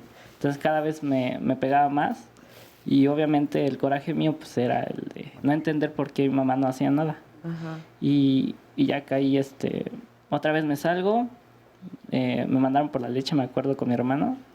Y caminando en una avenida, una señora que vendía gelatinas afuera de una fábrica, me da una y posteriormente me lleva a su casa. Y después de ahí me llevaron a la procuraduría de ahí de San Juanico. Ya ahí el señor ya tenía una demanda, bueno, la anterior demanda. Entonces ya fueron y ya lo detuvieron y de ahí ya me pasaron a otra casa, una casa hogar de monjas. Ya ahí estuve, después me canalizaron a Azcapotzalco. ¿Ya nunca regresaste a tu casa? No, ahora sí, ahí. ¿Ni volviste ahí a no. ver a tu mamá ni al señor? Durante ese proceso intentaron otra vez como que reintegrarme, hacer no terapias y esto, pues obviamente pues yo no quería. Y ya de ahí, a los 9 años caigo a la institución de Mensajeros de la Paz y ahí estuve hasta los 19. Y ¿Cuántos años tienes ahorita? 23. Bien tragaños, ¿eh? Sí. Bien tragaños. Oye, 23. ¿y qué te ayudó? Entonces, tengo una pregunta que hacerte por curiosidad. Sí. Cuando un niño es maltratado y cuando sufre en su hogar, cuando llega el DIF y te separa, ¿se siente un alivio o da miedo? Pues en primera instancia no, o sea, yo no tan pequeño, no entiende nada, pero ya cuando te sacan de esta parte de que ya no te van a pegar y toda esta cuestión, pues ya sí se siente como más tranquilo. Ajá. Más tranquilo, pues ya. Y aunque no estés con tu aunque familia. no estés, es como que se supone que es la que te debe una proteger. salida, la que ¿no? te debería de proteger. Bueno, pero yo como ya no te voy a recordar esas cosas. ¿Cómo estás hoy? ¿Qué hiciste? ¿Qué te ayudó? ¿Qué te sirvió? Digo, aparte de todo este largo camino de búsqueda. Pero hoy, ¿qué te sirve? ¿Qué te ayuda? Bueno, yo creo que o sea, sí te ayudan las instituciones y todo, pero siento que te ayuda muchísimo convivir con personas de tu edad, con personas que han pasado cosas similares o cosas peores que tú y cuando las escuchas, pues sí, como que dentro de todo pues, te sientes afortunada de estar ahí y ya no estar sufriendo pues esa parte. ¿No te vives como víctima? No, realmente no. ¿Perdonaste? No, todavía no. No, mi mamá, pues no perdono por la cuestión de que mi mamá sigue todavía con el señor. Sí. Entonces, como un conflicto ahí que tengo. Pasé por muchos psicólogos, bueno, estuve en psiquiatría también. Y bueno, a la fecha, cuando salgo de Mensajeros de la Paz es porque encontré a mi papá. Lo encontré y ya pues me abrió las puertas de su casa y ya actualmente vivo... A tu padre. A mi padre biológico. Ajá. Entonces, ¿Y entonces ya vives con él ahora? Sí, vivo con él. ¿Y te trata bien? Me trata bien, sí. ¿Estás contento? Sí. Ay, me da mucho gusto. Gracias. Mucho gusto. Y además te agradezco mucho. Y mi pregunta es, ¿qué te hace poder decirlo? Yo creo que... no sé. Sí sabes que ayudas a mucha gente que te está viendo y que probablemente se siente identificada contigo. Por eso es que es valiosísimo. Los testimonios que todos ustedes nos dan son muy valiosos porque justamente ayudamos a que la gente pueda despertar de a lo mejor algún infierno parecido al que tú viviste. Bueno, ya pensando bien, pues sí. Ya pensándolo bien, sí tienes razón, sí. ¿verdad? Sí, hay muchísimas personas que sufren, que ahorita están en casas hogares, que pasan. ¿Qué les dirías? Cosas ¿Qué les dirías? A ver, si pudieras darles un consejo, así nada más uno. O sea, que sí se puede, que sea sus problemas que los hagan sus fortalezas. Okay. Y que la vida es dura, pero pues ya pasaron lo peor, ¿no? Claro. Qué bonito. Muchas gracias. Y además estás estudiando diseño industrial. Ajá, y en FES Aragón, ahí de la UNAM. Sí. Ok, qué padre. Muchas gracias. Muchas gracias por compartir. Qué bonito. Qué padre testimonio, ¿verdad? Así es, yo vengo de Mensajeros de la Paz, México. Somos una organización que atiende población infantil y adolescente, privada, temporal o permanentemente sus cuidados parentales. ¿Ustedes atendieron a Juan Manuel? Así es, entre los 8, 9 años y hasta casi ser adulto, jurídicamente adulto. Mi comentario y quizá lo que yo pudiera compartir contigo, con ustedes, es que también a veces las personas, los colectivos nos reunimos, nos organizamos para generar procesos resilientes en otras personas. Es así que surge la sociedad organizada y genera de manera estructural organizaciones privadas que se dedican a atender ciertos colectivos de grupos vulnerables, en este caso, Mensajeros de la Paz. ¿Qué hace Mensajeros de la Paz? O sea, concretamente, ¿cómo ayudan? Creamos hogares funcionales en la Ciudad de México, donde niñas, niños, grupos de hermanos biológicos pueden vivir y convivir hasta sus edades adultas, en tanto se resuelva su situación jurídica. Okay. Es decir, si de manera temporal hay posibilidades de la reintegración familiar que sería lo idóneo, pues adelante se reincorporan a sus núcleos familiares de origen, directos o alternos. En caso de que no se pueda lograr esto, pues bueno, están los procesos adoptivos, que nosotros no los generamos, pero sí a través de procesos jurídicos, los jueces de lo familiar. Pero ustedes, digamos, los van ayudando, los van orientando, los van... En nuestros hogares funcionales, pues aplicamos un modelo de atención integral que incluye salud física, nutricional, mental, educación formal, formación extracurricular, socialización, que es arte, cultura, deporte, recreación, civismo, el desarrollo de la espiritualidad, procesos para la vida autónoma, el empoderamiento, la interdependencia ya en la vida adulta, el desarrollo de competencias. Somos el ejemplo, Mensajeros de la Paz, de muchas otras organizaciones locales y a nivel nacional o internacional, que somos solidarias con ciertos grupos o colectivos sociales, pues que de alguna u otra forma han padecido procesos muy dolorosos, ¿no? muy dolorosos. Y además todo eso que me mencionaste lo deberíamos de aprender en la escuela, fíjate. O sea, todo eso nos lo deberían de estar enseñando en la escuela para aprender a vivir bien y, como dices tú, generar hogares sanos. Muchas gracias, Carlos. Gracias por compartirlo. Y bueno, vamos a platicar ahora con Aide. Aide, es que se tapó. A la chamarra. Sí. Aide. ¿Cómo estás, Aide? Pues muy contenta de regresar a Diálogos. Gracias. Somos parte de la Asociación Mexicana de Resiliencia. Ajá. Ya tenemos 14 años trabajando. Y nosotros, bueno, creemos que la resiliencia, como decían los panelistas, es llevar la resiliencia a la vida diaria. No nada más es cuando ocurre un sismo, no nada más es cuando ocurre una gran catástrofe en la sociedad, sino todos los días, ¿no? En la escuela, porque a los niños pues les impactó diferente un sismo, o los impacta diferente que un compañerito va o no va, o una enfermedad o lo que sea, de un familiar, o murió su mascota, o lo perdieron, ¿no? O ellos mismos tienen una enfermedad. En las escuelas medio superior, a lo mejor el chico no entra a la escuela que quería, o ya en el trabajo, ¿no? Pierdes un trabajo, pierdes una familia. Entonces es aprender a llevar la resiliencia en la vida diaria, en todo momento, para que te reconstruyas y salgas adelante fortalecido, porque si no tienes esa capacidad de reconstruirte, entonces no eres resiliente. Debes de tener, empoderarte de ese problema, afrontarlo, reconstruirte, aprender y crecer. Perfecto. Es cuando dices, bueno, ya soy resiliente y adelante, ¿no? Puedo compartirlo, puedo apoyar a otra persona, puedo a lo mejor, si me capacito, ser un tutor resiliente para apoyar a quienes me están acompañando o quienes están junto a mí. Muchas gracias, muy interesante. Y además eso, bueno, ahí va la pregunta para nuestros especialistas. ¿Qué características tiene una persona resiliente o cómo sabemos si somos o si tenemos la capacidad de ser resilientes o no? Más adelante, porque primero vamos con Óscar Vives. Adelante, Óscar. Algunos comentarios más. Johnny nos dice, ¿qué le pueden decir a una persona que vive con el trastorno limítrofe de personalidad y que su pareja lo abandonó, no tiene trabajo y no tolera la frustración? Siente que todo el mundo lo rechaza, pues vivimos en una sociedad racista y tanto tienes, tanto vales.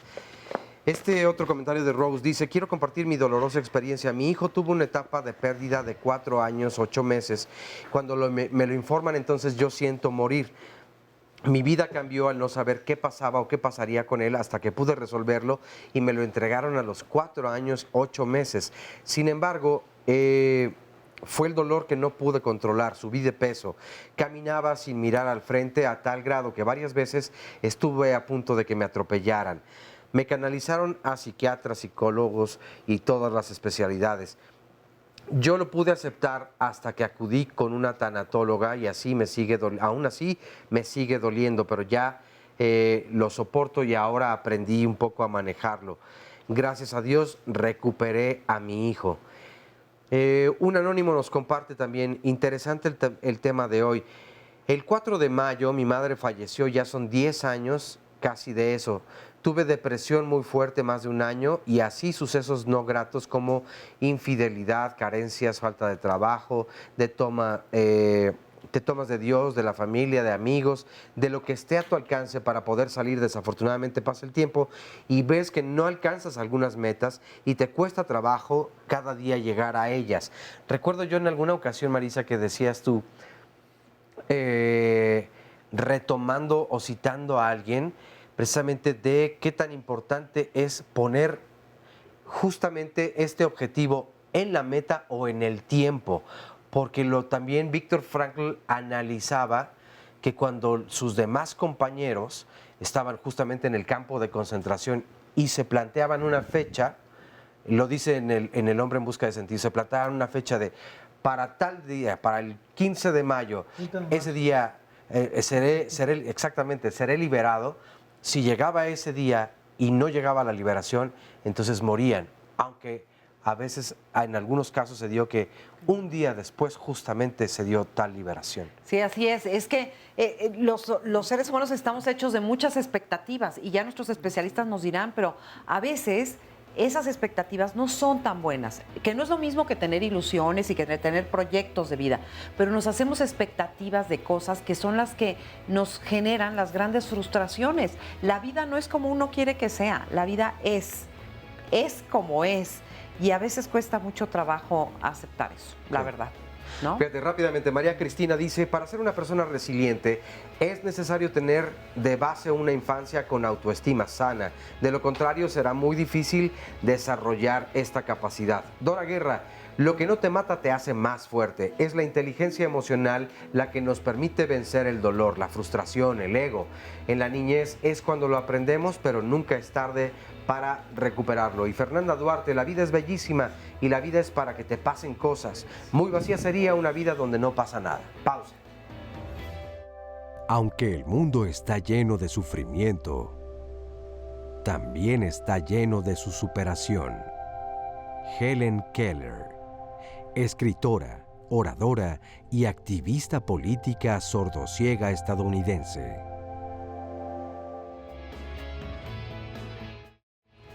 Bueno, estamos de regreso aquí en Diálogos en Confianza y escuchaba a Marisa Escribano hace unos segundos que decía, todos los martes no duermo porque me estresa el no poder levantarme para el programa. Pero te digo algo, eso forma parte del estrés, que es el tema que vamos a tocar la próxima semana. Justo. Por eso lo estaba diciendo. Exactamente. Yo sé que tu inconsciente justamente vino y nos abrazó como programa y dijo, lo necesito, lo requiero en este momento. Ese programa va a ser para mí. Para ti, pero para ti y para todos nuestros compañeros, porque la verdad, ¿quién se salva hoy en día de no vivir una situación estresante? Además, aparentemente es algo que está de moda desde hace mucho tiempo. En realidad sí estaremos viviendo estrés. Yo recuerdo que hace muchos años se decía, bueno, si tú vives en una ciudad grande, cosmopolita, evidentemente, pues vivirás ocasionalmente el estrés. Yo supongo que esta situación de estrés no está nada más en las grandes ciudades. No. Está en cualquier parte y ahora lo podemos ver incluso en las niñas y en los niños. Pero yo haría una pregunta. ¿El estrés es malo siempre? No siempre, fíjate, qué buena pregunta. porque justamente el estrés es lo que hace que nos movamos, es lo que hace que te proteja de situaciones que pueden ser pues atacantes para ti, que pueden significar algún peligro para ti. Entonces el estrés no siempre es malo. A veces necesitamos de esa fuerza, de esa energía, por llamarla de alguna manera. El problema es cuando se nos sale del límite, cuando se nos sale de la raya, cuando ya el estrés es algo que no te deja dormir, que te hace bajar o subir de peso, que ya altera hasta tus relaciones personales, en fin, que tiene que ver y que empieza a afectar a todo lo que te rodea en la vida. Entonces, ahí sí hay que ponerle atención al estrés porque hay formas de controlarlo y de minimizarlo y todo eso. O de encauzarlo, precisamente para una buena situación. Así 53, 41, Dice 44. Gaby que ya platicamos de eso la próxima semana. Ya le estamos estresando. Exacto. 53, 41, 44, 35, el teléfono para que marquen y reserven su lugar ahora mismo. Resumen de la segunda parte. La vida no es el club de los optimistas, tampoco el club de los pesimistas. O sea, la vida tiene de todo, afortunadamente. No es una receta de que ante una adversidad todos vamos a reaccionar de la misma manera o vamos a salir fortalecidos de la misma manera. Que la resiliencia se da por áreas, o sea, una persona no es resiliente ante todas las situaciones adversas de la vida. Hay situaciones de salud, que hemos visto algunos ejemplos aquí, algunos testimonios. Hay situaciones de traumas sexuales, hay situaciones, lo que tú comentaste y dejamos pasar del sismo, que son resiliencia comunitaria.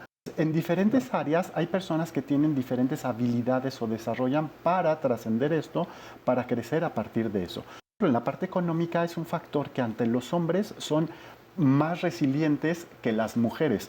Las mujeres enfrentan de una manera muy superior las situaciones adversas con los hijos. La resiliencia es una postura ante la vida, o sea, la resiliencia no fue planteada en los estudios de resiliencia, no es una escuela de psicología como la Gestalt o el psicoanálisis, no. Es un modelo filosófico que se puede aplicar al campo personal, al educativo. Hay un factor que se ve, que si es resiliente la actitud, si está uno abocado a ser resiliente, se nota. Esta situación que me está pasando ahora en este tiempo de vida, mi infancia, es terrible, pero mi infancia no es toda la vida. Tengo un resto de la vida si sobrevivo vitalmente, si estoy vivo. Quien se queda en lo local, lo que puede suceder es que maldiga el resto del contexto y el resto de la vida. Y alguien que sobrevive en lo local, se hace global y dice, sí tengo un futuro allá, sí quiero hacer cosas allá. Nunca se consiguen liquidar los problemas. Siempre queda una huella, pero podemos darles otra vida, una vida más soportable y a veces incluso hermosa y con sentido. Boris Cyrulnik, neurólogo, psiquiatra, psicoanalista y etólogo francés. Cyrulnik. Sí, es que estoy tratando de aprender cómo se dice el apellido, ¿es? Boris Cyrulnik. Cyrulnik, Boris Cyrulnik, ¿verdad? Ok.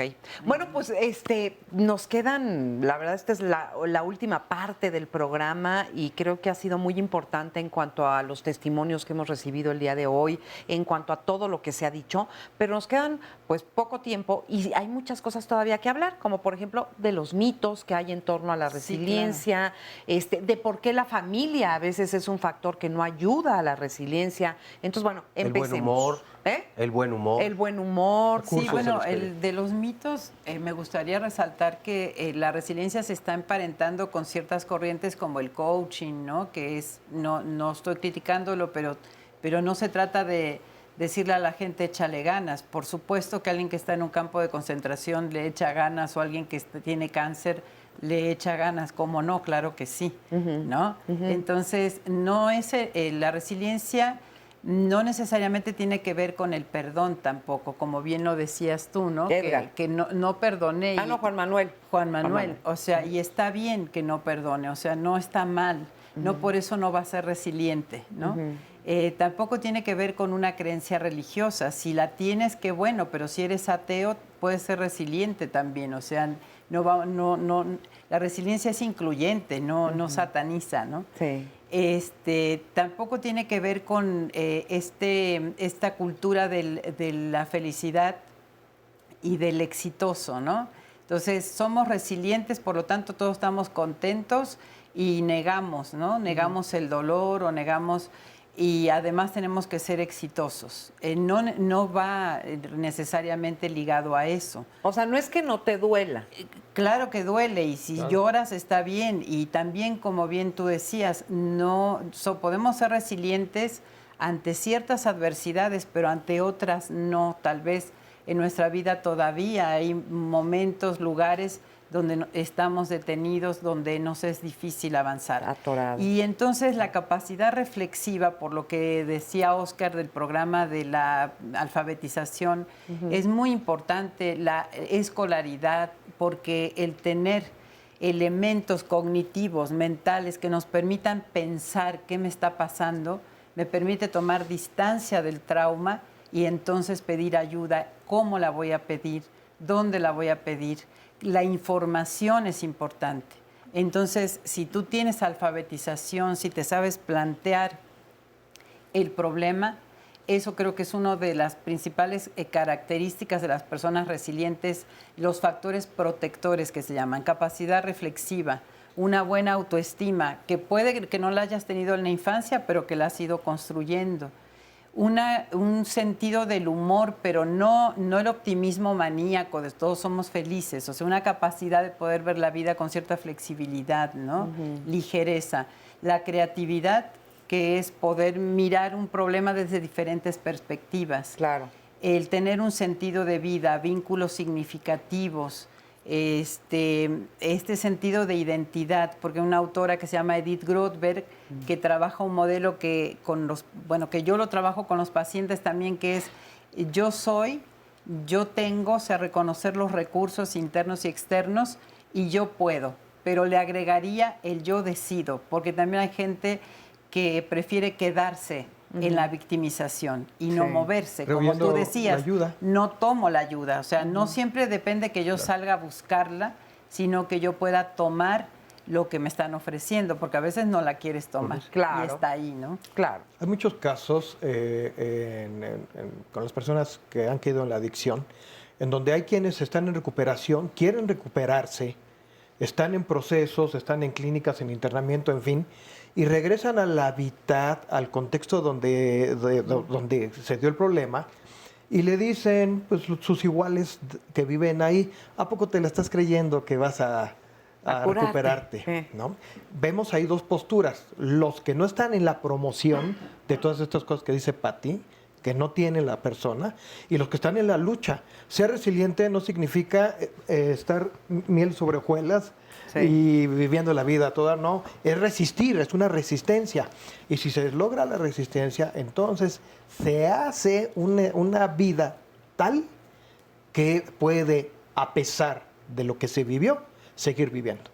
Y además yo quiero hacer énfasis, ahorita que estabas tú diciendo, Patricia, en un punto que me parece muy importante, porque la pregunta siempre es, ¿qué es lo que hace que una persona sea resiliente y la otra no? Bueno, ya enumeraste todas las cualidades o las partes que debe de tener una persona, pero una vital, el primer paso, el fundamental para ser resiliente es ser, es ser reflexiva, es decir, o reflexivo. Es decir, poder darme cuenta de lo que me pasa y poder nombrarlo.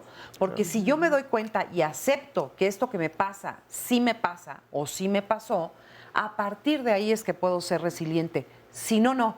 Porque somos también muy especialistas en negar las cosas y meternos en esta negación donde vamos tapando con muchos mecanismos de defensa, ¿no? Y vamos actuando de maneras que nos van que defendiendo de esto que traemos ahí, de esta historia que nos pesa. Entonces, para empezar a ser resilientes, hay que nombrar eso que nos pasó. Hay que atrevernos a decirlo a nosotros mismos para empezar y después al mundo si queremos, pero decirlo con todas sus palabras, con todas sus letras, todo lo que nos pasó, todo lo que nos dolió. Y a partir de ahí podemos ser resilientes. Porque también por lo que decía Edgar, ¿no? En su testimonio, sobre, o sea, muchas veces las personas que manejan resiliencia le dicen a la gente, es que ten actitud, ¿no? Es que no tienes actitud de persona resiliente. Edgar, claro que siempre tuvo una actitud, pero sus padres no le creían. Claro. Entonces no se trata solo de la actitud, ¿no? Sino también de que afuera haya personas que te escuchan, que no, o sea, de ahí muchos es donde decías factores. lo de la familia, a veces la familia es un obstáculo. A veces no, por eso promovemos también los que nos dedicamos a este tema la construcción de familias resilientes, con una mejor escucha, con mayor empatía, etcétera.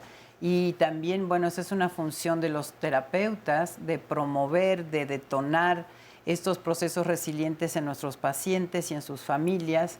Si somos docentes en nuestras escuelas, ¿no? Construir escuelas resilientes, que estos son también como la aplicación de la resiliencia al campo social, ¿no?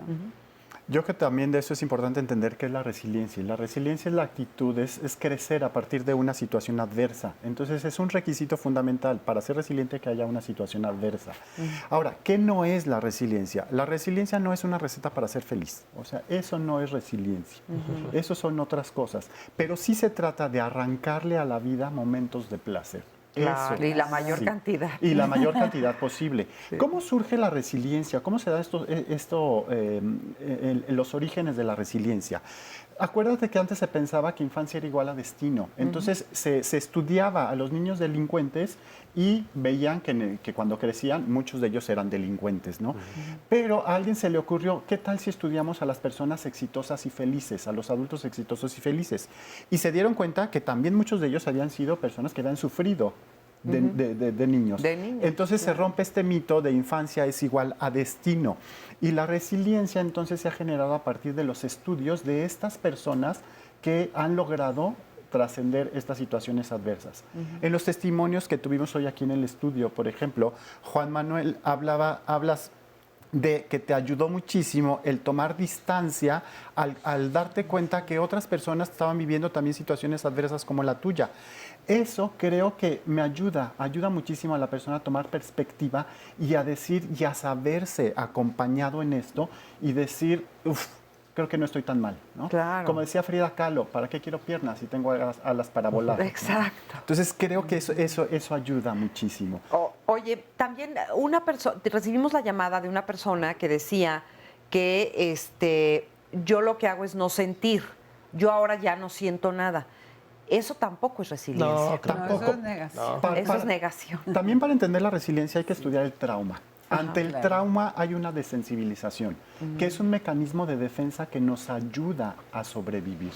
Pero hay personas que se quedan ahí. Viven completas. Incompletas. Eso no es resiliencia, ese es solamente el trauma, uno de los efectos fundamentales del trauma. Personas que ya no quieren amar, que ya que no quieren tener confianza en nadie. Lo global no lo quieren. Exacto, que no aceptan el sufrimiento. Que no sienten ni el dolor, que se desensibilizan. Y para tocar, para trascender esto, hay que volver a vivir, a sentir el dolor. Ok. ¿Tenemos más comentarios y llamaditas? Sí, esta es de Sonia Guadalupe Madera y nos dice, llevo alrededor de 10 meses con depresión, angustia y he probado incluso con varios antidepresivos, pero no he podido salir. Más bien como que no me han hecho efecto. No sé si sea normal o si pueda recibir algún consejo sobre qué hacer. Ahora estoy a prueba con uno, llevo 20 días tomándolo, pero aún tengo las crisis. Ya no tan severas, pero sí persisten. Esto me desató a raíz de un problema que tuve gastrointestinal muy fuerte, donde se me lastimó mucho todo el tracto digestivo, por lo que tenía yo muchas molestias severas en la boca del estómago y el colon, y fue a partir de ahí que se detonó todo esto. Y decía yo hace rato también, evidentemente hay enfermedades o ciertos padecimientos que estamos somatizando todas nuestras problemáticas y el cuerpo las absorbe y las saca. Pero entonces el sentido del humor también, así como hay un nuevo sentido a la vida, este sentido de humor le puede ayudar a la resiliencia. Por supuesto, ¿no? Por supuesto, ayuda y sirve para que se enfrente la vida desde otro lugar, como dices tú. Sí. Menos serios, menos solemnes. Hay que darnos menos importancia a veces a uno mismo, que nos la damos tanto que hasta sufrimos de más, ¿no? Pues a veces reírse de uno mismo es lo más importante. O esto, perdón, lo que decías tú del placer, ¿no? Del buscar, gestionar momentos de placer a pesar de la adversidad, ¿no? Hay una historia que a mí me encanta, y ya para cerrar el programa, que tiene que ver con las perlas. Y yo siempre digo que uno va haciendo su propio collar de perlas en la vida. ¿Y por qué la perla? Porque la perla se forma dentro de una ostra, pero se forma porque hay un invasor, que es una arenilla, que se mete dentro de esta ostra. Claro. Y esa arenilla, lo que la ostra hace con esa arenilla es que la va cubriendo de nácar a lo largo de mucho tiempo, por eso es un proceso, no es de un día para otro. Entonces lo que hace es que le va echando nácar y le va echando nácar y le va echando nácar, porque es su manera de defenderse ante ese invasor. Y cuando acaba ese proceso, lo que está ahí es una hermosísima perla. Nosotros podemos hacer eso de nuestros dolores, de nuestras heridas en la vida. Podemos hacer nuestras propias perlas, es decir, de la adversidad, hacer algo hermoso con ello, hacer algo útil con ello, algo que le sirva a los demás y que nos sirva a nosotros mismos, ¿no? Si hay la reflexión suficiente, el cuento del patito feo no es cuento. Así es, claro. Así es. Y pues ya nos vamos, ya se nos fue el tiempo. Muchas gracias por haber estado con nosotros, gracias a nuestros especialistas, gracias a ustedes que estuvieron aquí con nosotros, pero también gracias a usted que está allá a través de donde sea que nos ve. Muchísimas gracias. Yo soy Marisa Escribano y a nombre de todo el equipo y de Óscar Virués, los esperamos la próxima semana. Hasta pronto.